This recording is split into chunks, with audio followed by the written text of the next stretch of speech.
वडिलांचं जीवन असं असावं की मुलाला जगामध्ये दुसऱ्याचा डोळ्यासमोर आदर्श ठेवण्याची गरजच पडता कामा नये। मुलगा म्हणला पाहिजे माझा बापच माझा आदर्श आहे, असं जीवन बापाचं असावं। तुकोबा रडणारी देवकी सगळ्यांच्या लक्षात राहते, पण माझा कृष्ण वाचला पाहिजे म्हणून यमुना मैया पार करणारा बाप वसुदेव सुद्धा लक्षात असायला हवा।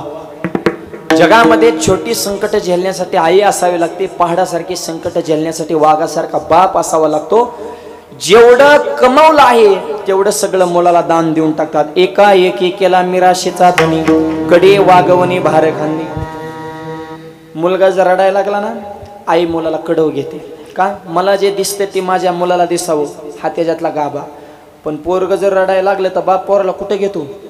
खांद्यावर का माझ्यापेक्षाही माझ्या मुलानं मोठं व्हावं, मला दिसतं ते माझ्या मुलाला दिसावं, आईची इच्छा।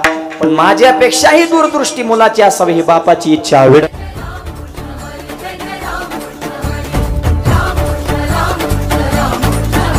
ज्या निमित्तानं हा भव्य दिव्य कीर्तन सोहळा आपल्या सगळ्यांच्या सहकार्याने संपन्न होत आहे। वैकुंठवासी ज्ञानेश्वर तरस यांच्या प्रथम पुण्यस्मरणाच्या निमित्तानं त्यांचा समस्त तरस परिवार आणि या परिवारानं आयोजित केलेला अन्नदानाचा ज्ञानदानाचा भव्य दिव्य सोहळा विडावला।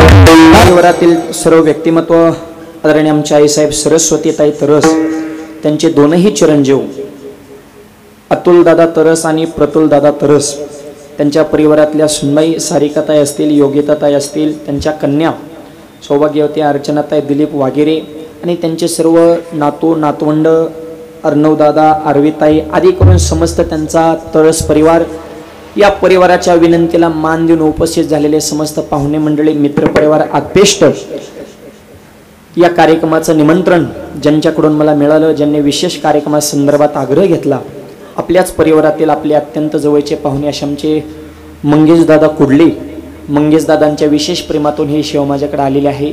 या निमित्तानं उपस्थित सर्व रती महारथी मंडळी, या कार्यक्रमाला ज्यांची विशेष उपस्थिती माझे गुरुवर्य, माझे वडील, परमपूज्य आदरणीय वंदनीय भाऊ वडीलही आज योगायोगानं उपस्थित आहेत। सुंदर गायनाचे साथ करण्यासाठी ज्यांची विशेष उपस्थिती भजन सम्राट आमचे शिवाजी महाराज बिराजदार, भजन सम्राट सोमनाथ महाराज राऊत असतील, भजन सम्राट सागर महाराज असतील, सुंदर मृदुंगाची साथ करण्यासाठी विशेष उपस्थिती महाराष्ट्रातील नामवंत मृदुंगाचार्य मृदुंग सम्राट माझे अतिशय जवळचे मित्र आमचे प्रसाद महाराज पाटील, ते या ठिकाणी उपस्थित आहेत। आमचे मामा तानाजीराव शिंदे मामाही या ठिकाणी उपस्थित आहेत।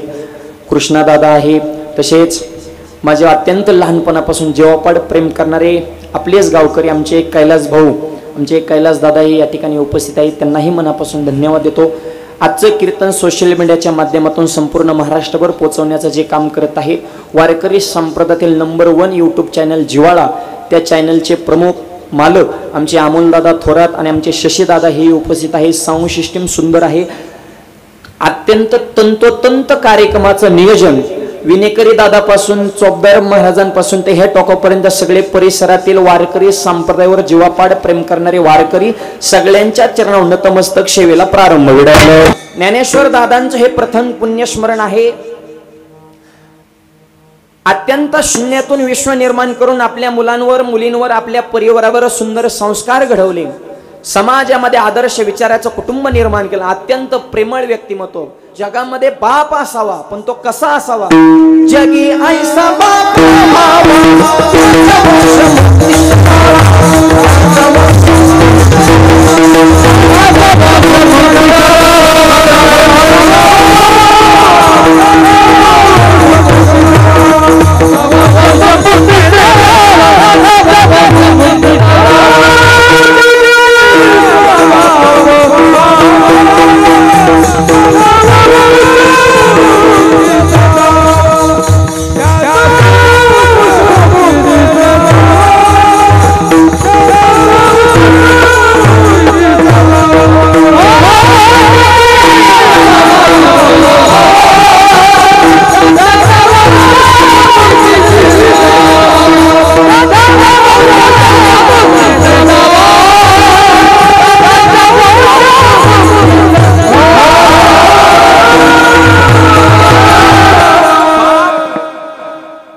भाग्यवान आणि विचार संपन्न असावा लागतो, त्याच वेळेस चांगली मुलं त्या परिवारात घडत असतात। शुद्ध वेजा पोटी बळे रसाळ गोमटी, थोडा मॉनिटर लावा द्या। आई वडील विचार संपन्न असतील तर मुलं सुद्धा त्याच ताकदीचे घडत असतात। आणि असे बाबांनी आपल्या मुलांवर सुंदर असे संस्कार केले, म्हणून सगळ्यांना सोबत घेऊन चालण्याची करा अतुल दादा प्रतुल दादा या परिवारामध्ये आहे। आणि वडिलांवर विशेष प्रेम म्हणून एवढा सुंदर सोहळा या ठिकाणी आयोजित केलेला आहे। जोपर्यंत बाबा होते तोपर्यंत उत्तम सेवा केली, गेल्यानंतर जे शास्त्राने सेवा सांगितली आहे ती सुद्धा सेवा या परिवाराच्या हातून घडत आहे। वडिलांचं जीवन असं असावं की मुलाला जगामध्ये दुसऱ्याचा डोळ्यासमोर आदर्श ठेवण्याची गरजच पडता कामा नये। मुलगा म्हणला पाहिजे माझा बापच माझा आदर्श आहे, असं जीवन बापाचं असावं। तुकोबारा म्हणतात मला माझ्या परंपरेविषयी स्वाभिमान वाटतो। का वाटतो? माझ्या वडिलांचे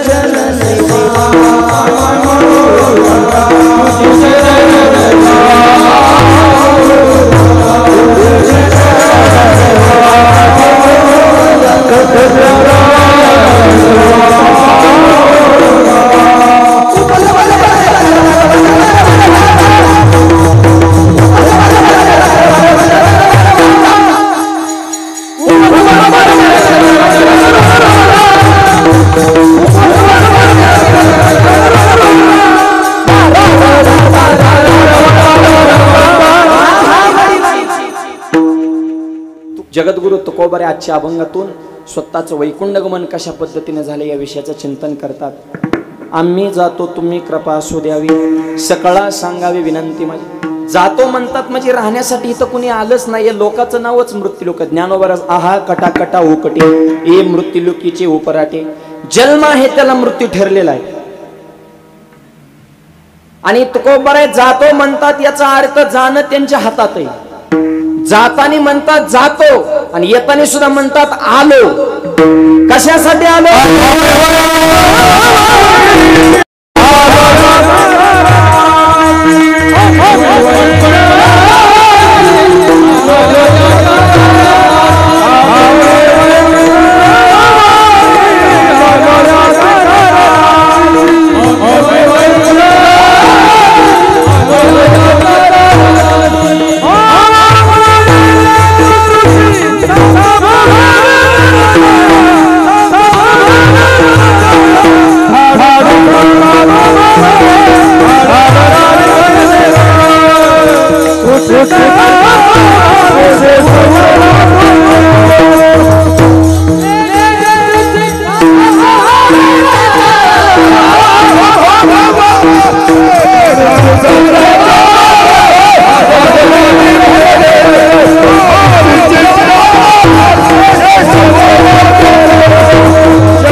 जातो आणि येताना म्हणतात आलो।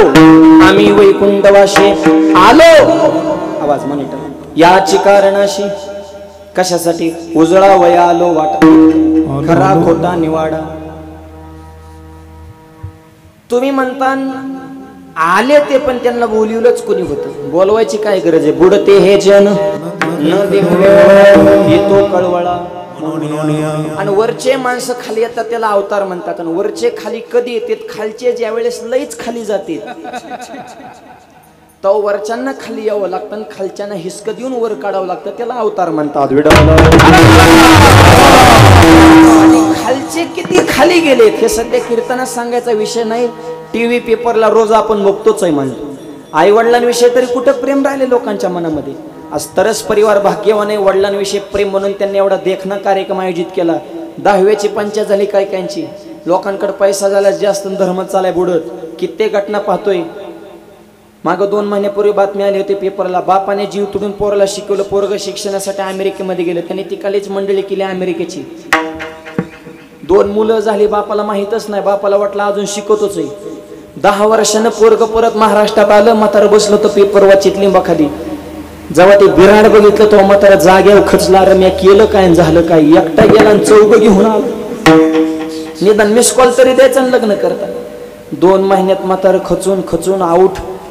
नंतर फोन केला त्याला अमेरिकेला, तुमचे बाबा गेले, त्यांचा विधी उरकाला महागारी. त्याने सांगितलं सुट्टी भेटत नाही आणि येण्याची सुद्धा माझी इच्छा नाही, आणि तुम्हाला वाटत असेल ती मी वडिलांचं शेवटचं दर्शन घ्यावं तर व्हिडिओ कॉल करा. व्हिडिओ कॉलच्या माध्यमातून वडिलांचं शेवटचं दर्शन. मुलगा बापाविषयी त्याचे हे उद्गार. म्हणलं विधी पैसे ट्रान्सफर करतो, सगळं तुम्हीच उरका. एवढा काळ वाईट आहे. एक परिवार तो तसा परिवार, दुसरा परिवार आजचा तरस परिवार. अन्नदान, ज्ञानदान, पिंडदान एवढा सुंदर कार्यक्रम आयोजित केला. असे कार्यक्रम करण्यासाठी माणसं सुद्धा भाग्यवान असावं लागतात. भजन पूजन कुठेही होत नाही. भाग्यवंत घरी भजन पूजन.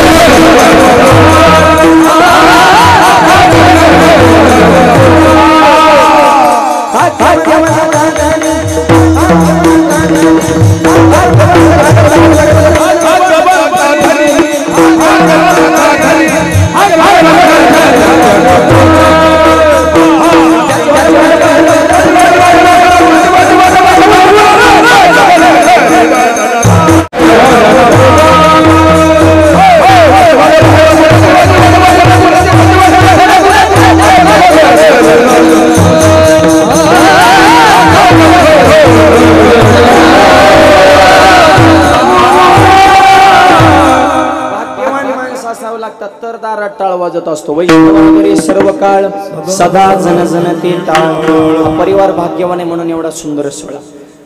आणि जे खालचे म्हणजे मृत्यूलोकातले खाली गेले त्यांना वर काढण्यासाठी वरच्यांना खाली यावं लागतं. आम्ही वैकुंठवासी आलो म्हणून तो कोबरे म्हणतात आम्ही आलो.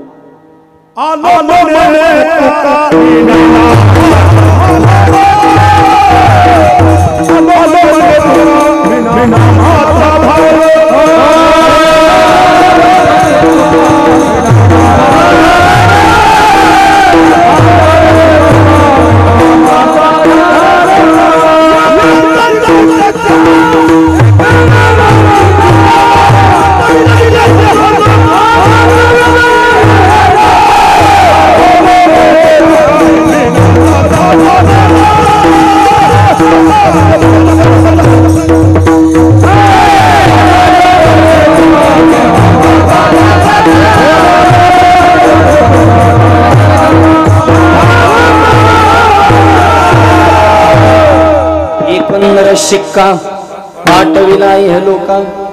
आलो स्वतः मी आलोय. आलो म्हणे तुका मी नामाचा धारक. नामधारक आहे तुकोबरे आलो म्हणता. आल्यानंतर या जगामध्ये वाडावया सुख भक्ती भाव धर्म कुळाचार नाम विठोबाचे हे कार्य केलं.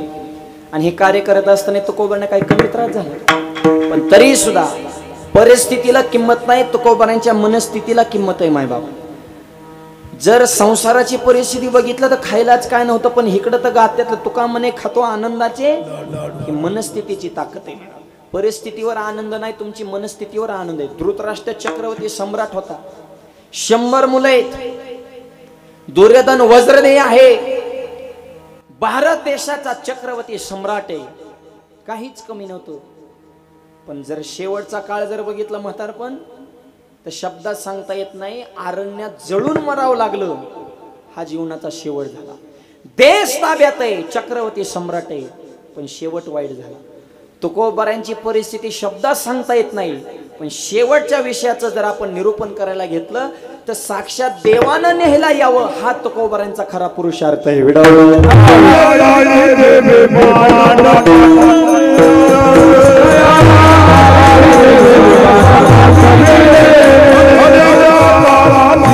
Oh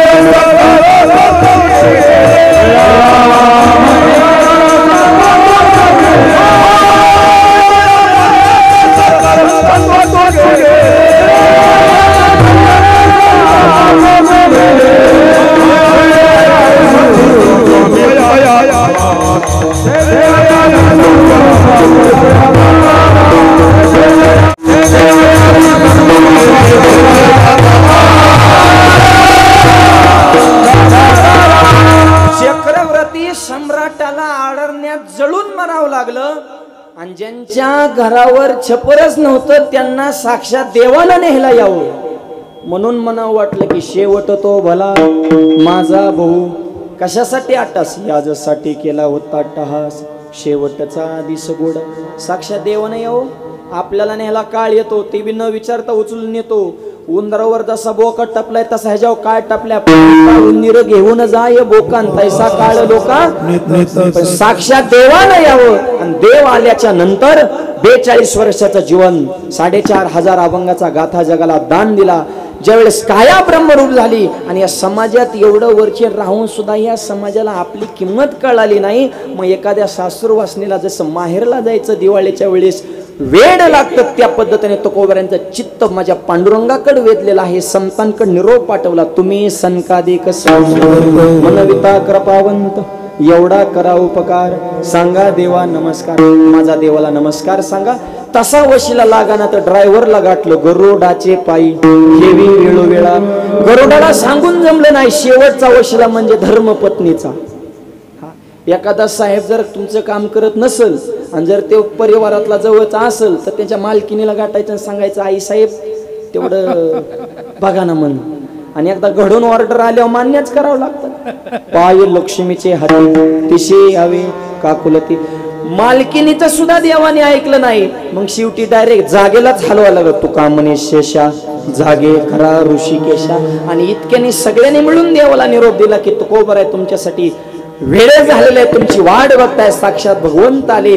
आम्ही वैकुंठाला चाललेल्या सगळ्यांना विनंती आहे तुमची माझ्यावर कृपा असावी असं तुकोबाराने बोलावं. हा त्यांच्या मनाचा मोठेपणा नाही तर ते आपली पात्रता नाही. त्यांचे गाता पाण्यात बुडवणारे आपणच, त्यांच्या गरम पाणी अंगावर टाकणारे आपणच. तरी सुद्धा म्हणतात तुम्ही कृपा असू द्यावी. हे साधूचा अंत करणे माय. आम्ही जातो तुम्ही कृपा असू द्यावी सकाळा सांगावी विनंती. तू म्हणता कसं शक्य आहे देव येणं? अहो संतांच्या येणं हातात आहे जाणं हातात आहे. नाथ महाराजांची षष्ठी आपण करतो. त्यांनी खरा देह चतुर्थीलाच ठेवला होता. चतुर्थीला देह ठेवला. महाराजांची यात्रा निघाली. घराशेजारचं घर. त्या माऊलीची लेक नेमकी नांदायला जाणार होते. बोलता बोलता तिचा शब्द गेला. आयुष्यभर परमार्थ केला पण आजच्या दिवशी जायला नको होतं. माझी मुलगी नांदायला जाणार होती. नाथबाबांनी देह ठेवला. आता मुलीला कसं पाठवायचं? नाथ महाराजांनी ऐकलं. वरून खाली उतरले आणि ताईचं पाय धरलं. ताई तुमची लेक काय माझी काय? तिला सुखरूप पाठवा मी उद्या जाईन. आपल्याला जमन का असं म्हणाल? आपल्याला म्हणतात आत्ता बोलला हो. आता आम्ही संघच डाब्यावर पिलो आणि पुढे जाऊन तो टाकला. तो पाजल्यामुळं तर गेला. तो वाचला असता. की आता फक्त घोकाल आहे. प्रत्येकाचं ठरलेलं आहे. क्षण सुद्धा बदल होत नाही. नाथबाबांनी दुसऱ्या दिवशी देह ठेवला. खांदेकरांनी खांद्यावर उचललं की चर्चा सुरू केली. आयुष्यभर देव देव केला. काशीचं पाणी गाढवाला पाजलं. दगडाच्या नंदीला घास खाऊ घातला. पित्रांचं जेवण नाही त्यांनाच दिलं. पण आलं का शेवटी कोण कामाला? आमच्याच खांद्यावर चालले का नाही? ही चर्चा करणारे जवळचेच असतात बरं का. तुमच्या प्रगतीवर जळणारे सुद्धा जवळचेच असतात. लांबच्याला काही घेणं देणं नसतं. तुम्ही किती मोठं व्हान किती कमवा. तुम्ही गाडी घेतली की भाऊबंदालाच त्रास होतो. तुमचा बंगला झाले की जळणारे जवळचेच असतात. लांबचे नसतात. हे लक्षात ठेवा. लांबच्याला घेणं देणंच नाही. जळजळ ही जवळच्यांनाच होत असते. विठ्ठल चर्चा म्हणले आलं का कोण कामाला? आम्हीच आहे का नाही? नाथबाबांनी ऐकले. म्हणले माझ्यासाठी तुमच्या खांद्यावर वजन नको. तुमचं वजन कमी करण्यासाठी संत आहे. तुका म्हणे माझे तुम्हा संतावरी आणि माझं वजन तुम्हाला झालं. वरून परत खाली उतरले. चतुर्थी गेली, पंचमी गेली आणि षष्ठी. पताकाचे वाहर वैष्णवनाचं ते रामकृष्ण गाती नामावली. शाली वाहनशिके 1511. विजय संवत्सरा फाल्गुन मास. उत्तम हे तिथे षष्ठी रविवार प्रयाण साचार 2. निळा मन्यायशा नामाच्या गजरी समाधी गोजेरी प्रतिष्ठाने आणि षष्टीला देह ठेवला. 3 दिवस मायबाप काळाला वेटिंगला राहावं लागलं. समाधीची अवस्था पुढे ढकलली की साधूची पावर आहे. याला यम प्रसन्न झाला तरी मरण चुकणार नाही. अहो एका डॉक्टरला यम प्रसन्न झाला म्हणले माग काय मागायचं? आता डॉक्टर त्यांच्या धंद्यातलंच मागणार ना. डॉक्टर म्हणले यमराज एक वरदान द्या. काय? पेशंट माझ्याकडे आलं की मी दिलेल्या औषधानं पेशंट जगणार आहे का पेशंट मरणार आहे हे मरण्याच्या अगोदर मला कळलं. यमराज म्हणले गंभीर आहे पण एकच मुद्दा सांगतो. पेशंट आले की तुम्ही खाटोवर टाका डोळं झाका. डोळं झाकल्याच नंतर मी म्हणजे यम जर पेशंटच्या औषधाला दिसलो तर पेशंट जगलं आणि मी जर पेशंटच्या पायथ्याला दिसलो तर पेशंट मेलं. डॉक्टरला खात्री पटली, त्याने असा बोर्डच छापला, मी जर पेशंट जगलो असं म्हणलं, पेशंट जर मेलं तर मला फाशी द्या. आता इतकी गॅरंटी दिली, लोक दुसरीकडे काला मरा जाते. त्याच्याच दवाखान्यात रांग लागली. काही दिवसांनी एक पेशंट आला, 4 मुलं, हजारो कोटीची प्रॉपर्टी, पण म्हातारा शेवटच्या घटका मुजीत होतं. थोरला लेख म्हणला, डॉक्टर साहेब 10 लाख घ्या, पण म्हाताऱ्याला सही करण्यापुरतं जीवदान द्या, आहे तोपर्यंत त्यांच्या नावाची इस्टेट आमच्या नाव ओढून घ्यायची. परत बहिणी विले त्रास देते म्हणले, हाय तोवरच. आणि आता आपल्याला माहिती ना त्रास सध्या काय चालू. जिथं संस्कार आहे तिथं लय गोड नाते माय बाप, पण संस्कार नसलेल्या कुटुंबात सगळं पटांगणच चालू. फक्त सही करण्यापुरतं म्हाताऱ्याला जीवदान द्या. डॉक्टर म्हणले, टाका म्हातारं खाटूवर. म्हातारं खाटूवर टाकलं आणि डॉक्टरांनी यम झाकलं, डोळं झाकलं. डोळं झाकल्यानंतर यम दिसला पायथ्याला. आता पायथ्याला यम दिसल्यावर नियम काय, पेशंट जगत. डॉक्टरला बी राग आला, एको कमी ठेवायचा, मिक्स आवाज आता स्पष्ट, बेस कमी करा जरा, गेन ट्रबल शार्प द्या, असा कडक मॉनिटरचा आवाज द्यायचा. हॅलो वाढवा रिटर्नचा. पायथ्याला यम दिसल्या नेम काय, पेशंट जगत. डॉक्टर म्हणला, यम या. दलिंदर पेशंट आले की उशाला दिसतो. आणि जरा खपक्या आलं पुण्याच्या कडचं, जरा महानगरपालिकेतलं थोडं जरा वजनदार आलं की पायथ्याला माझ्या धंद्यावर परिणाम ना म्हणले. मी बी येडाय का म्हणले, हाताखालचे बोल म्हणले, इकडे या आणि खाट फिरवा. येवले गुरुजी फिरवले खाट फिरवले की पेशंटचं उस कुणाकडे झालं, यमाकडे उस झाले. नेम काय, पेशंट मरत. अहो कशाचं मरतय, म्हातारा उठून उभा राहिला, डायरेक्ट उडी मारली. सांगितलं पोरांचे नाव इस्टेट करीतच नसतो मला. आले का पोरा म्हणले, पैसे गेलं, म्हातारा धावलं. माझ्या महाग करा म्हणला, आहे तोपर्यंत रुपडी देणार नाही तुम्हाला. म्हातारा ताईट होतो. डॉक्टर म्हणला, तुमचं घरी जाऊन मी तो माझा 10 लाख काढा. द्यावं लागलं. कोणचं पेशंट आले की डॉक्टर तसंच करायचा, फिरेव खाट, कधी हिकडून फिरेव, कधी हिकडून फिरेव. माणसंच मराना. वर देवाला टेन्शन आलं. महादेव म्हणले, मला भस्म मिळणार आहे. माणसं कसं काय जाणार म्हणले, ज्याच्याकडे काम दिलंय ते कुठे बोलवा यमराज, त्याला बोलून काय प्रकार आहे म्हणल्यावर ते डॉक्टर सारखं खाटच फिरवते. मग डॉक्टरलाच घेऊन या. पडलं डॉक्टर आजारी. डॉक्टरने डोळं झाकल्याने यम दिसलेला पाहिजे. डॉक्टर म्हणला, आता नाही गड्या जगत. हाताखालचे म्हणले, घाबरू नका, आतापर्यंत करीत आलो तेच करायचं. यम आला की खाट फिरवायची. यमराज म्हणले, डॉक्टर साहेब आता तुम्ही कुठं खाट फिरवा, मी खाटावरच पायथ्याला बसतो. आता खाटवरच पायथ्याला बसल्या कुणीकडे खाट फिरले तर यम कुठं दिसायचा, पायथ्याला. डॉक्टर म्हणले, आता पर्याय संपला. पण डॉक्टरने एकदा हुकून माऊली महाराजाचं कीर्तन ऐकलं होतं. त्यांनी कीर्तनात असं ऐकलं होतं की यम फक्त एकाच व्यक्तीला घाबरतो, त्यांचा धावा सुरू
बाप बाप होत आहे. एकदा बाहुनीवरचा आवाज लावले एकदा आमच्या आधीच आवाज बसले आरडू आरडू. बाबांचा लय पहाडी आवाज आहे आमच्या. तुकाराम तुकाराम नाम घेता. डॉक्टर साहेबांनी तुकोबऱ्यांचा धावा सुरू केला आणि एकदा तुकोबऱ्यांचं नाव घेतलं यम कुठं थांबत असतो का. दड दड दड दड दुडू दुडू दुडू दुडू वय सुटला तुकोबऱ्यांचं चिंतन केलं. डॉक्टर साहेबांना जे यमाची यातना होणार होती यमाची यातना चुकली. यमराज पळून गेले का. तुकोबऱ्यांचा दावा केला. अहो ज्या तुकोबऱ्यांचा दावा केल्याच्या नंतर यमाची चिंता राहत नाही त्या तुकोबऱ्यांना यम न्यायला येईन का. विडालं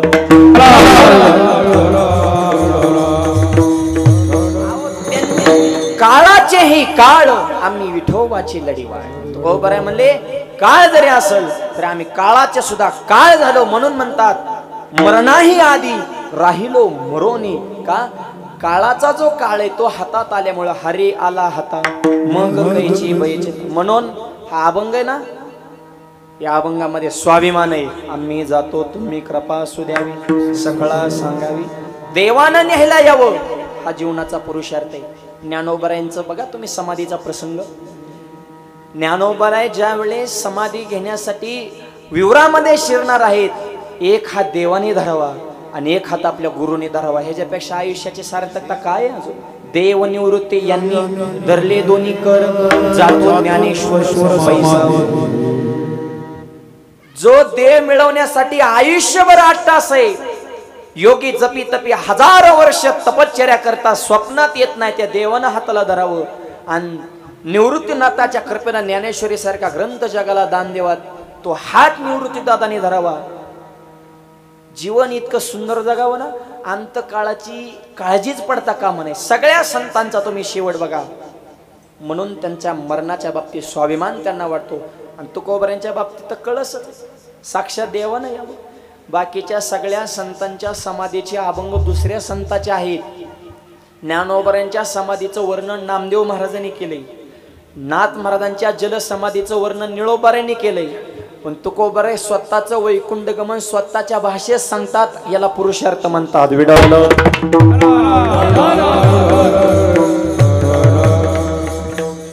सकळा सांगावी विनंती माझी तुम्हाला विनंती केली सर्व समाजाला. लोक म्हणले महाराज विनंती करतायत तुम्ही खूप वेळ झालं पण नेमकं तुम्ही चाललेत कोण आणि तुम्हाला बोलावतंय कोण. अभंगाच्या दुसऱ्याच्या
काय ताकद आहे हे दुसऱ्या चरणावर कळते बरं का. फक्त शब्दाचा भाव लक्षात घ्या.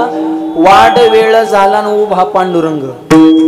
जग उभा आहे देव मला भेटावा म्हणून, आणि देव उभा राहिले की तुकोबारा तुम्ही लवकर चला म्हणून. म्हणजे देवाला सुद्धा वेटिंग वर ठेवण्याची ताकद तुकोबारांची. म्हणून जेने केला हा पुरुषार्थ आहे. वाढ वेळ झाला उभा देव ताटकळे महाराज चला. कुठं निघालेत विचारलं. वैकुंठा श्रीरंग बोलावितो.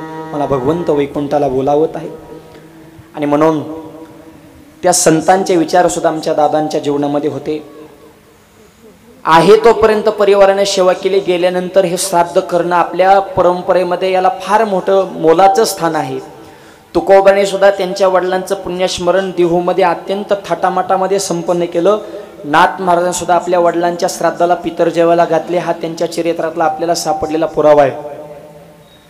नाथबाबांच्या घरी पितृपक्षामध्ये पितरांना जेवायला बोलवलं. सकाळी 7ला तर पोळ्याचा स्वयंपाक तयार झाला. सकाळी 7ला पोळ्या तयार झाल्या म्हणल्यावर गिरजा माता झोपेतून कधी उठल्या असत्या. आणि पोळी अशी होती की पोळी गुळवणी टाकली तर पोळी जाग्यावर एगरायची. आता आताच्या पोळ्या, आमचा एक मित्र एका गावात जेव्हा गेलं त्याचा अंगठा मुरगळा पण पोळी तुटली नाही. अरे काय लबरची काका लय जड असतात म्हणे. काय काय स्वयंपाकाला एकाच कुकरमध्ये भाताचे 3 प्रकार करतात. खाली जळकेवाडी, मध्ये करपेवाडी, वर कोरडेवाडी. मग केवळ्याने नेमका कोणचा भात खायचा बा जळालेला का कर आपल्याला. लय चांगला स्वयंपाक करायला सुद्धा अन्नपूर्णा मातेची कृपा लागते. काय काय मावल्या पाण्याला फोडणी देतात पण अशी आमटी की माणूस चुरून हाणतय. आणि काय कायला शेवटपर्यंत मिळच लागत नाही. गिरजा मातेने अशा पोळ्या पोळी गुळवणी टाकली तर जाग्या वेगराची. 7ला तर पोळ्याचा स्वयंपाक तयार. दुपारी 12ला पितरांना निमंत्रण दिलेलं होतं. एक गरीब कुटुंब दारापुढून चाललं होतं. आणि ते सगळा घमघमाट त्यांनी पाहिल्यानंतर आईला एक जण ते लहान मुलं काय नाथ महाराजांच्या घरी आज मिष्टान्न जेवण आहे. परंतु आई म्हणली बाळा गप, त्यांच्याकडे आपल्याला मिळत नसतं, आपण सरळ जायचं. नाथबाबाने ऐकलं. जे का रंजले गांजले त्याशी म्हणे जो आपले, तोची साधू ओळखावा देवते त्याचे जाणावा. त्यांना बोलवलं, त्यांची पूजा केली. आणि पितृपक्षामध्ये सर्वसामान्य कुटुंबाला पितरांच्या अगोदर जेवण घातलं. त्यांना जेवण घातलं. गावात एक ठराविक वर्ग ठरलेला असतो आणि त्यांनी गावात भांडणं लावायचा ठेका घेतलेला असतो. त्यांना भांडवल गवलं की आता नाथ महाराजांची ही चूक झाली ना, जे ठरलेले पितर आहेत त्यांना जाऊन पेटवायचं म्हणले. ही मधली जी घेंग असती ना ही लय भयानक असतात बरं का. कधीच नीट बोलणार नाही कोणालाच नाही. पेतडाला नाव ठेवणार आणि माळकऱ्याला बी टुचून बोलणार. एखादा गावात माळकरी वाढला की लगेच त्याला आता काय गंधन बुकान हरिपाटन काकडा. आधी तर पिऊन वाकडा होता ना आता लागला का काकडा करायला. तो म्हणतो नसती घाती तर बरं झालं असतं. मग पहिलं पियत होतो मला कोण बोलत नव्हतं कारण बोललं की हानीत होतो. आता पियता येईना हानता येईना. समाज आहे मायबाप कोणालाच नीट बोलत नाही. आणि 100% समाज एका कोणत्याच व्यक्तीला पूर्णपणे मान्यता देऊ शकत नाही. आणि 100%नीही मला मानावं अशी शहाण्या माणसाने अपेक्षा कधीच धरायची. काय करायचंय 100%ला 51% सरकार येतंय. देवानंतर या जगात कुणात ताकद असेल तर ती सत्य ताकद आहे. म्हणून म्हणतात ना सत्य पुढे शहाणपण चालत. काही करू शकतात सत्तेवाली. ती सत्ता सुद्धा 51% मतदान पडलं की आपल्या हातात येत असती. मग 100%ला मानून काय करायचंय बाबा. त्याच्यामुळं नकोच इतकी मोजकीच पाहिजेत मानणारी. लईनचा काय खरं घालायचं आहे. जळणारी सुद्धा माणसं आयुष्यात पाहिजे, त्याच्याशिवाय प्रगती होत नाही. आणि तुम्हाला स्पष्ट सांगतो आयुष्यात काहीच नाही कमी होता आलं तरी चालेल, पण 2 तरी माणसं आपल्या कडकडून जाळायला पाहिजेत. एवढं तरी स्वतःचं विश्व निर्माण करा. बाकी काहीच करू नका. पण शेजारी अजून कसा जळण अशी प्रगती स्वतःची करा. लोकांचा लोड घ्यायचा नाही. विडाल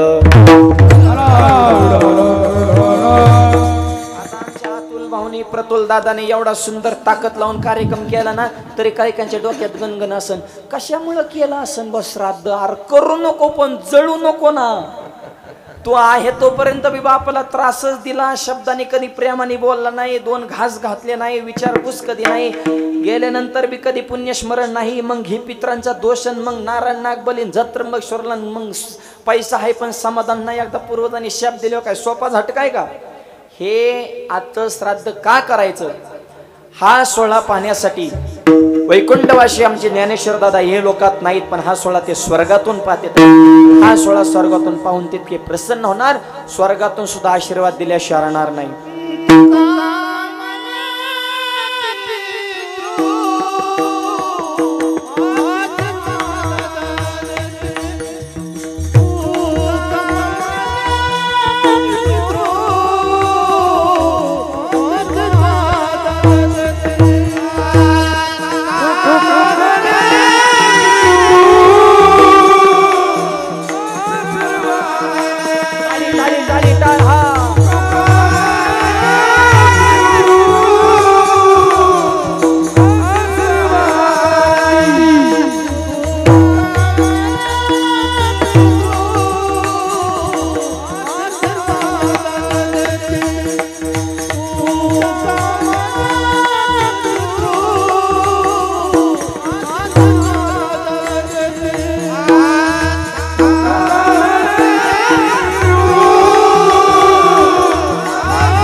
आजच्या सगळ्या कार्यक्रमाचं सार आहे.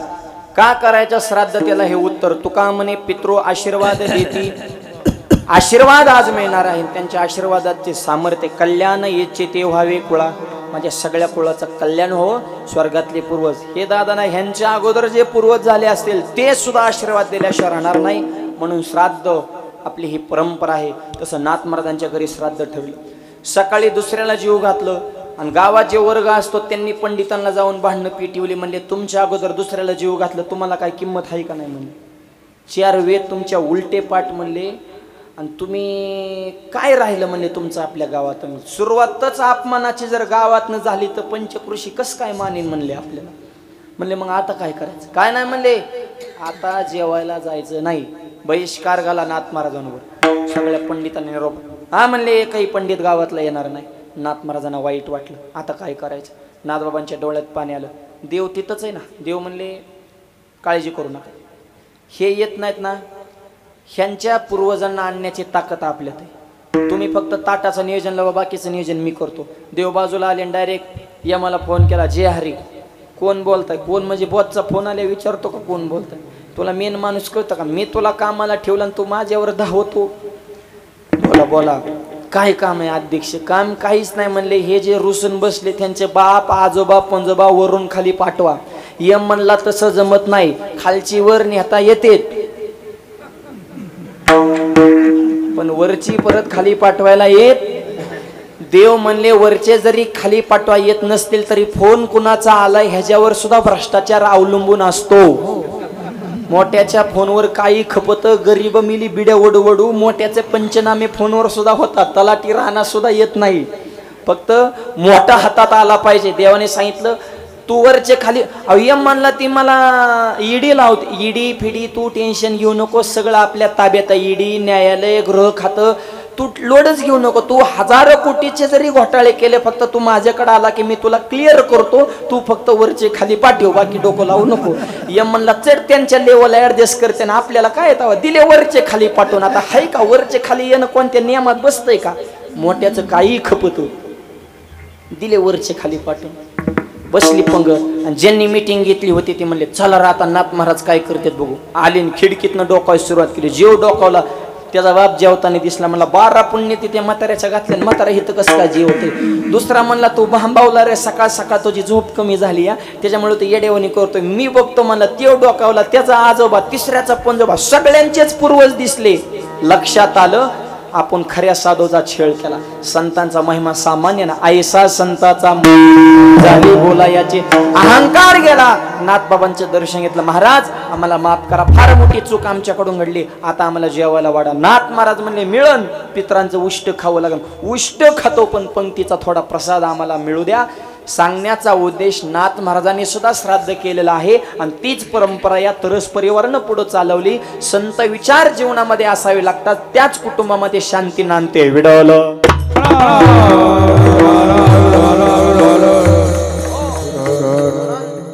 सांगतात की आता वेळ झालेला आहे, देव वाट पाहत आहेत. मग पुढं वैकुंठ गमन कसं केलं ते आपण पाहू. पण ते अगोदर एकदा हातानं टाळी मुखानं नाम. सर्वांनी प्रेमानं भजन करायचं आहे. हार घालण्यासाठी घरातली मंडळी समोर या. विडोपार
वडिलांच्या पुण्यस्मरणाच्या निमित्तानं ही सेवा बाप आयुष्यामध्ये कोणासाठी कमवत असतो तुकोबऱ्यास सांगतात बाप करे जोडी लेकुराची ओढी आपले कुरवंडी वाळवणी जगामध्ये सगळेजण म्हणतात आईचं प्रेम आहेच नाही असं नाही इको कमी आईचं प्रेम हे प्रगट आहे बापाचं प्रेम हे डोळ्याला दिसत नाही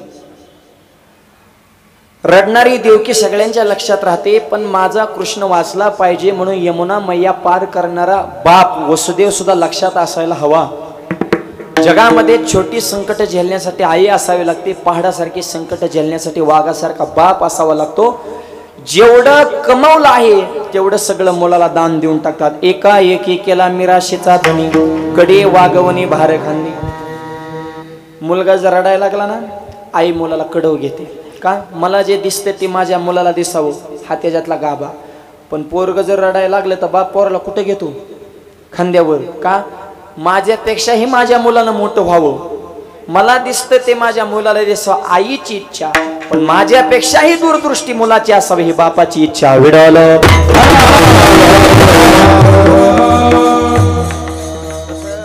दादांचं जीवन होतं मुलांवर मुलींवर आणि जेवढं प्रेम मुलींवर केलं तेवढंच प्रेम सुनांवर सुद्धा केलं आणि या परिवारातल्या सुनबाई माळकरी आहेत ज्या घरातली लक्ष्मी माळकरी आहेत त्या घरातली लक्ष्मीच हलत नाही आल्यानंतर ताईंचे सगळ्या परिवाराची भेट झाली दोनही सुना ज्ञानोबा तुकोबऱ्यांची माळ त्यांच्या गळ्यामध्ये आहेत आणि बाप समजून त्यांनी सासरेबांची सेवा केली आणि बाबांचं विशेष प्रेम त्यांची जी नात आहे दिदी ते दिदीवर विशेष प्रेम होतं ते व्हिडिओही दाखवला एवढ्याही वयामध्ये ती लहान दिदी आपल्या आजोबाला आंघोळ घालते हे आजोबाचं आणि नातवंडाचं जे प्रेम असतं ना हे शब्दांच्या पलीकडे असं अत्यंत स्नेह आणि जिव्हाळा कुटुंबाविषयी टोकाचं प्रेम बाबांच्या जीवनामध्ये होतं त्याचबरोबर समाजाविषयी आपल्या माणसांविषयी सुद्धा आज एवढा भरगतचा समाज आहे जेवढी माणसं मंडपात आहेत तेवढीच माणसं मागं उभी आहेत ज्ञानेश्वर दादाने आयुष्यात काय कमवलं त्यांनी पैसा कमवला नाही त्यांनी माणसाची श्रीमंती कमवली हे जमलेल्या समाजावरून लक्षात येतं माणसं जिंकता आली पाहिजे समाज जिंकता आला पाहिजे आणि हेच विचार त्यांनी आपल्या मुलांवर केले मुलांवर असे संस्कार घडवले म्हणून आई वडिलांची सेवा करा आई वडिलांची सेवा करा असे सगळे महाराज सांगतात पण सेवा करा या शब्दाचे दोनच अर्थ आहेत पहिला अर्थ आपल्या शब्दामुळे त्यांना कधी दुखवू नका आणि दुसरा अर्थ आपल्या कृत्यामुळे त्यांची मान समाजात कधी खाली होऊ देऊ नका याचाच अर्थ आई वडिलांची सेवा करा आणि आई वडिलांची सेवा करा असं तुम्हाला सांगण्याच्या अगोदर आधी आम्ही करायचे महाराज लोकांनी वारकऱ्यांनी गण लावणाऱ्यांनी समाज प्रबोधन करणाऱ्यांनी मग तुम्हाला डोस द्यायचा आम्हीच बोंबलत फिरायचं तुम्हाला नुसतं ताशी सुटायचं लोक बदलाय मोकळे नाही एकदा तसंच झालं एका महाराजाचं प्रवचन महाराज मोठ्याने आरडाचे मातृदेव पितृदेव लोक म्हणले लय खासा अभ्यास आहे निम्या प्रवचनात एक म्हातारा उठलं त्यांनी चप्पलच काढली महाराजाच्या डोक्यात खाड द्यायची ठोका टाकला महाराजाला हाणल्या गावातली पोरं म्हणले म्हातारा जरा डेंजर आहे आणि महाराजाला हाणलं धरा म्हातारा 2-4 पोरं धरायला लागले महाराज म्हणले म्हाताराला धरू नका म्हणले का ही माझा बाप आहे म्हणले बाबा महाराजाला का हाणलं म्हातारा म्हणलं हे प्रवचनात तुम्हाला सांगता आई वडिलाची सेवा करा आणि घरी मला खायला तुकडा देत नाही म्हणून माणसात चोपला याला म्हणजे आम्ही तुम्हाला सांगायचं नाही आधी आम्ही नीट राहायचं आणि महाराज लोकांवर घेऊन सांगितलं किती आनंद झालाय तुम्हाला चेहरेच खुल्लाळले तुमचे अरे आमचंच कसं पटत तुम्हाला हे आमचं नाही तुमचंच सांगितलंय फक्त आमच्यावर घेऊन सांगितलंय वडिलांवर किती प्रेम शिवाजी महाराजांकडून शिका महाराष्ट्राचे राजे झाले राज्याभिषेक झाला राजे हसले नाही तर आईच्या कुशी जाऊन रडले जिजाऊ माऊलीने विचारलं तू महाराष्ट्राचा राजा झालाय हिंदवी स्वराज्याचे संस्थापक तुम्ही आहात तुम्ही रडून प्रजन कुणाकडे न्याय मागायचा आई तुझ्या स्वप्नातलं स्वराज्य निर्माण केलं पण आज एवढा मोठा सोहळा रायगड किल्ल्यावर पार पडला हा सोहळा पाहण्यासाठी तुझ्या कंपाळाचं कुंकू माझे वडील असते तर त्यांना किती आनंद झाला असता. महाराष्ट्राचा राजा होता पण बाप नसल्याचे दुःख आणि खंत कायम मनामध्ये सल टोचत राहिली. त्यांचे मावळे म्हणून घेतात तरुण मुलांना तर त्यांचे विचार जपा. जन्मदाते तुझे माता पिता त्यांशी मारू नको तो लाता. आयुष्य गडलं आईवडिलांचं तुझ्यासाठी शिळ खाता खाता नीट कर तुझा माथा. म्हणून आईवडिलाची सेवा करा हे प्रत्येक तरुण मुलांचं कर्तव्य आहे. तुमचं जीवन घडवण्यासाठी त्यांनी त्यांचं जीवन जाळलेलं आहे. म्हणून चालतं बोलतं दैवत माया बापा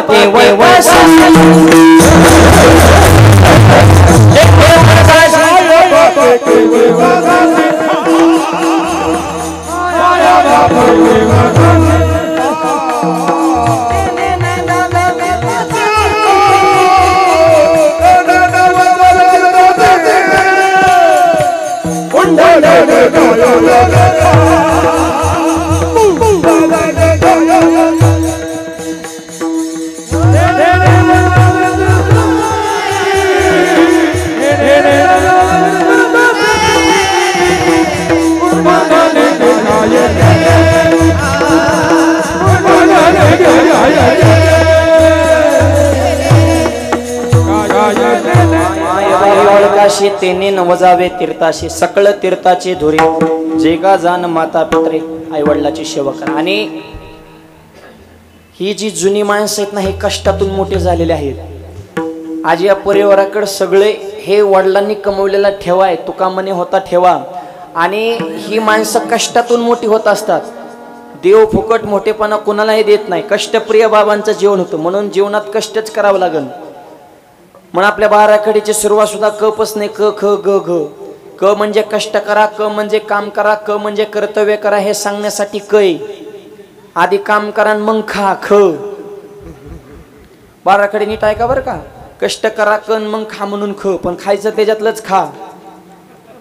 सगळ्यातलं खा पण 3 गोष्टीतलं खाऊ नका. देवाचं खाऊ नका, गावाचं खाऊ नका आणि भावाचं खाऊ नका. बाकी हाना काय हाणायचंय ती. मग कष्ट करा क मग खा म्हणून ख. पण मोठं व्हायचं असेल तर गर्व येऊन देऊ नका ग क ख. आणि ज्याला त्याला सध्या इतका गर्व झालाय कोणाला कर्तृत्वाचा, कोणाला कलेचा, कोणाला पदाचा. मी शून्यातनं विश्व निर्माण केलं. तू काय विश्वमित्र आहे का काय विश्व निर्माण करायला. नुसता गर्वच व. आणि ज्याला गर्व झाला तो 100% घसरणार घसरगुंडी.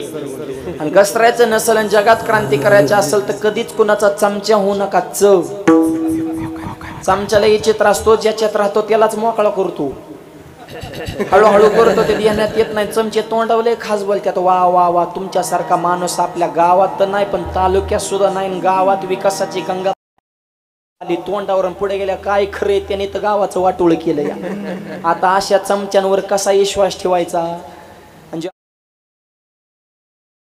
झाले नाहीत छत्रपती स्वराज्य निर्माण केलं. आणि ज्याला छत्रपती व्हायचंय त्यांनी कधीच कुणावर जळू. रोग इतका वाढलाय सध्या ह्याचे लक्षणं माहितीत का.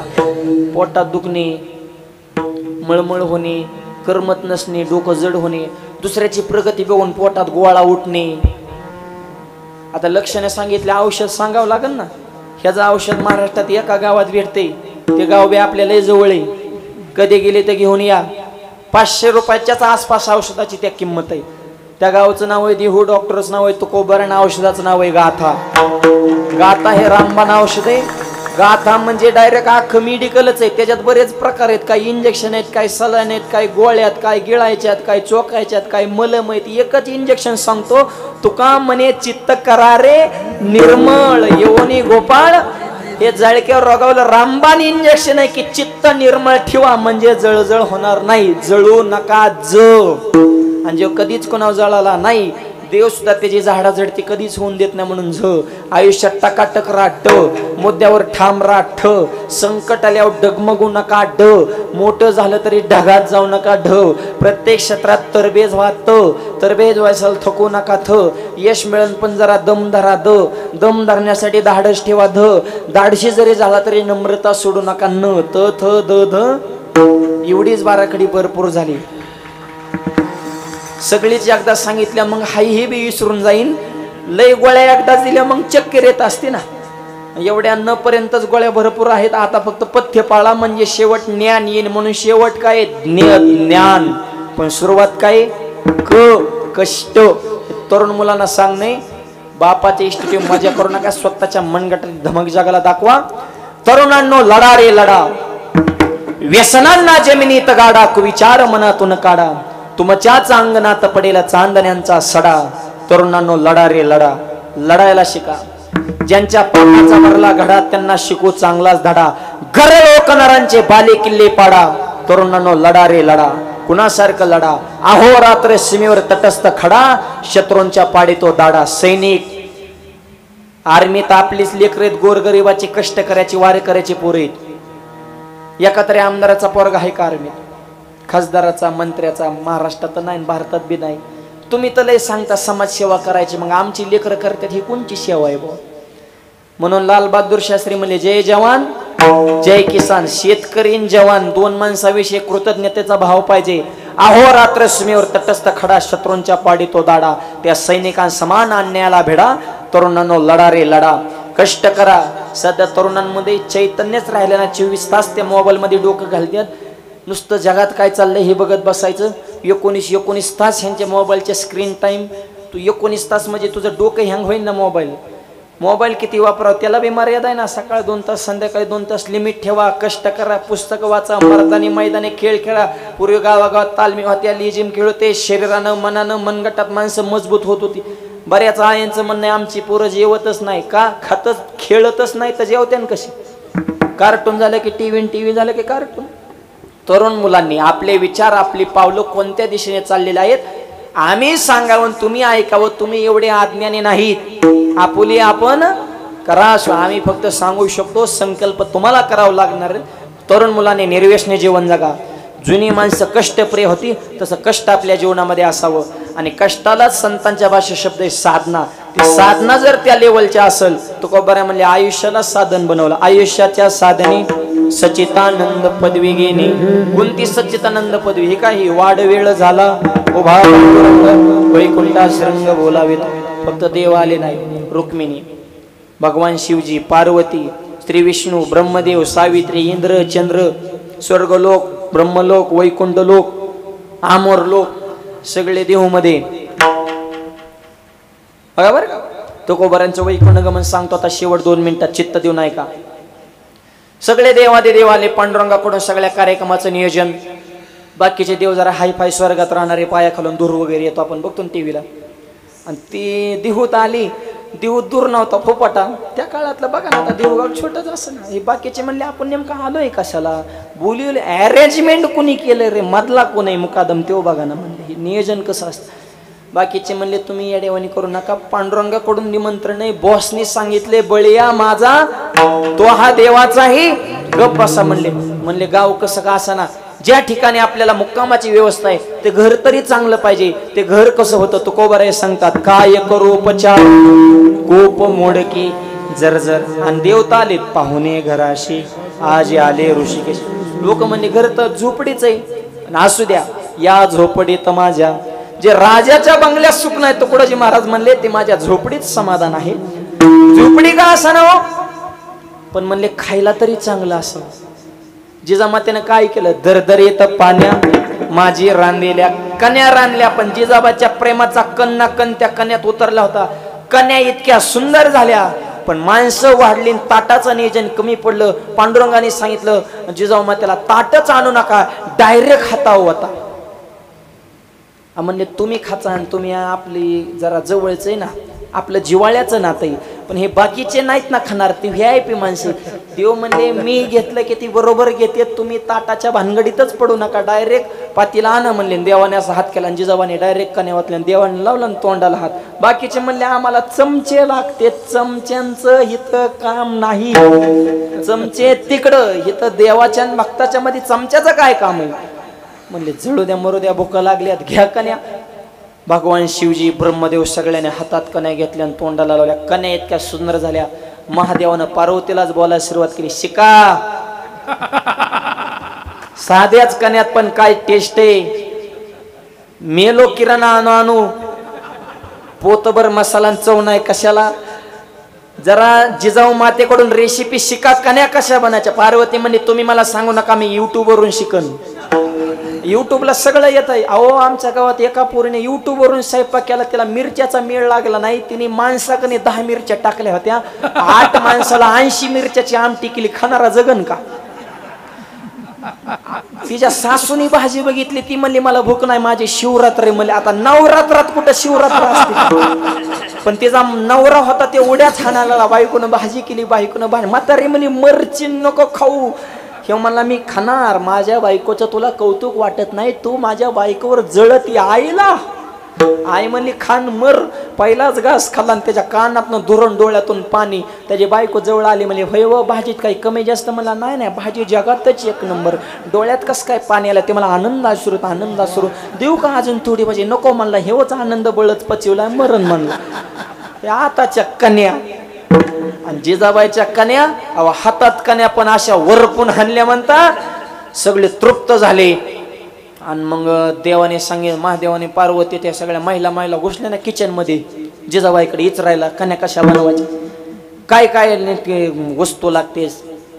पण महिला का किचन मध्ये गेल्या, त्यांनी भांडणं पिटवलीच म्हणून समजा. ज्या वस्तू किचन मध्ये आहेत त्याचं कौतुक करणार नाही. एखादी वस्तू नसली की ते बरोबर शोधून करणार. जिजाबाई सगळं आहे पण फ्रीज नाही तुमच्याकडं, ओव्हन पण नाही, काय नो केक वगैरे बनवायला, ब्रेड वगैरे भाजायला. जिजाबाई म्हणली आमच्याकडं काहीच नाही पण आमच्या हाताला चव आहे. त्याच्यामुळे रुक्मिणी तुझा मालक रोज जेवायला तुझ्यापाशी न थांबता माझ्या मालकासोबत भांडऱ्या डोंगरावर जेवायला येतो. स्वयंपाकात सामग्रीला किंमत नाही, किती जीव ओतून स्वयंपाक करताय.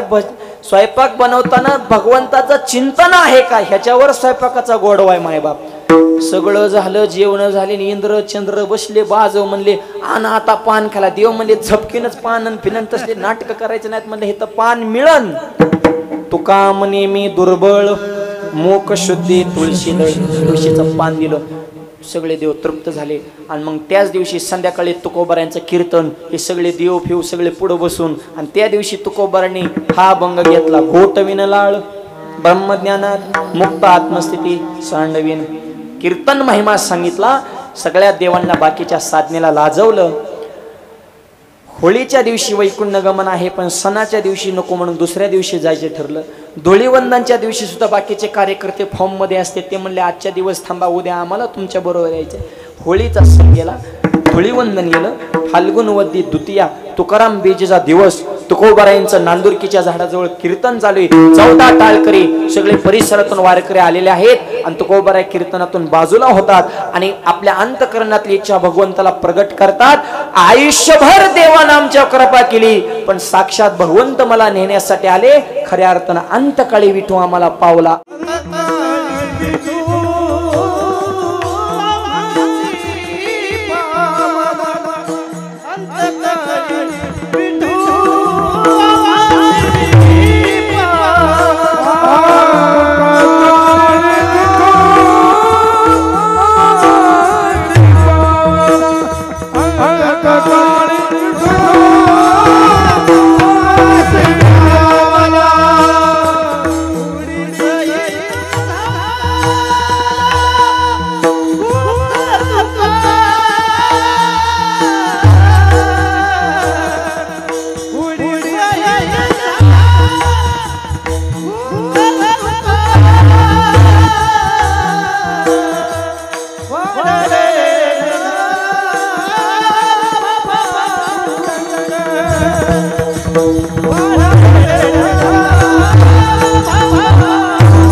शेवटच्या चरणामध्ये तुकोबाराय सांगतात, अंतकाळी विठो आमाशी पावला, कुडी सहित झाला गुप्त तुका.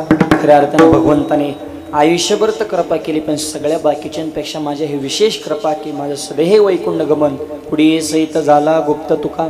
आणि तुकोबाराय वैकुंठाला गेले हे नांदुरकीचं झाड आजही साक्ष देतंय. तुकाराम बीजेच्या दिवशी सगळ्या देहूचं वातावरण शांत आहे, पण 12 वाजल्याच्या नंतर नांदुरकीचं झाड हलतंय.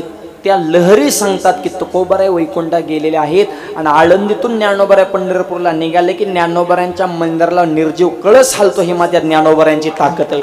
आणि खोटं वाटलं तर सोशल मीडियावर त्याचे व्हिडिओ आहेत. माऊली प्रस्थान 16 असं न्यूज चॅनलला टाका, असं माऊली निघाले की कळस हलते. कोण हलवते? सर्व सुखाची लहरी ज्ञानाबाई अलंकापुरी. त्या लहरीच्या जोरावर तुकोबारायांचं वैकुंठ गमन आजही झाडानं मान्य केलेलं आहे. म्हणून वैकुंठवासी ज्ञानेश्वरजी तरस यांच्या प्रथम पुण्यस्मरणाच्या निमित्तानं भव्य आणि दिव्य कार्यक्रमाचं आयोजन या तरस परिवारानं केलं. त्यांचे दोनही चिरंजीव रामलखनची जोडी अतुल दादा आणि प्रतुल दादा जवळपास 5-6 महिन्यापासून ही सर्व मंडळी माझ्या संपर्कामध्ये आहे. वेळोवेळी ज्यांनी संपर्क साधला आपल्या परिवारात आमचे मंगेश दादा कुडले, मंगेश दादांनाही मनापासून मी धन्यवाद देतो. परिसरात त्या भामचंद्र डोंगरावर कीर्तन होतं, तिथंही सगळी मंडळी भेट घेण्यासाठी सुद्धा आलेली होती. या निमित्तानं उपस्थित सर्व रती महारथी मंडळी, सुंदर गायक, सुंदर वादक, सगळ्यांनी गोड साथ केली. सगळ्यांचे मनपूर्वक धन्यवाद मानतो. आजचं हे कीर्तन जिव्हाळा चॅनलच्या माध्यमातून संपूर्ण महाराष्ट्रभर पोहोचणार आहे आणि वारकरी संप्रदायाचे विचार घराघरामध्ये पोहोचवण्याचं काम करणारे आमच्या जिव्हाळा चॅनलचे सर्व आमचे अमोलदादा थोरात. हा जो मुलगा समोर उभा आहे ती मूर्ती लहानपण कीर्ती माहणे. गेल्या वर्षी आम्ही दुबईला महाराष्ट्रातले कीर्तनकार कीर्तनासाठी गेलो होतो. तिथलं सगळं नियोजन आमच्या अमोल भाऊनी केलं होतं. एकदा जोरदार टाळ्या वाजवण्यासाठी. आणि वारकरी संप्रदायाचे विचार महाराष्ट्रातल्या शेवटच्या घटकापर्यंत पोहोचवण्याचं काम ते सोशल मीडियाच्या माध्यमातून करत आहेत. त्यांना मी मनापासून धन्यवाद देतो. आजही या कार्यक्रमाला ते उपस्थित झालेले आहेत आणि हेही कीर्तन आपल्याला पुन्हा पुन्हा पाहायला मिळणार आहे. त्यांचे आभार. या निमित्तानं प्रसाद महाराज असतील, शिवाजी महाराज असतील, भाऊ असतील, आमचे राऊत महाराज सगळ्यांनी सुंदर साथ केली. आपल्या परिसराचं जिल्ह्याचं वैभव भजन क्षेत्रामध्ये मातबर मंडळी सगळे आहेत. त्यातले आपले सगळ्यांचे लाडके आमचे येवली गुरुजींची या ठिकाणी विशेष उपस्थित आहे. तब्येत ठीक नसताना सुद्धा या परिवाराचं प्रेम म्हणून गुरुजी या ठिकाणी उपस्थित झाले. त्यांचे मनपूर्वक मी धन्यवाद आभार मानतो. आपल्या सर्वांच्या आशीर्वादानं माझ्या जन्मगावी कर्जत जिल्हा अहिल्यानगर या ठिकाणी भव्य आणि दिव्य ज्ञानोबाराय आणि तुकोबारायांचं मंदिर बांधलेलं आहे. आपल्या परिसरातली बरीचशी मंडळी दरवर्षी येत असतात. दरवर्षी नियमानं कर्जतला येणारे आपले गावकरी आणि महाराष्ट्रातल्या सगळ्या कीर्तनकारावर मनापासून प्रेम करणारे आमचे कैलासदादा कातळे प्रत्येक वर्षी आमच्या आश्रमावरती दरवर्षी उपस्थित राहतात. त्यांना माहीत आहे की मंदिर किती सुंदर आहे. या कार्यक्रमाला विशेष ज्यांची उपस्थिती आहे आमचे मामा तानाजी शिंदे, हे वेळात वेळ काढून या ठिकाणी उपस्थित झाले. त्यांचे आभार मानतो. पुढचं नियोजन संयोजक मंडळी सांगतील. कृपया 2 मिनिटं कुणीही उठू नये हे सगळ्यांना विनंती. आरती होईल. शेवट दर्शन घेताना जागेवरच सर्वांनी पुष्पवृष्टी करायची आहे अशी विनंती. ज्ञानेश्वर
प्रेमा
या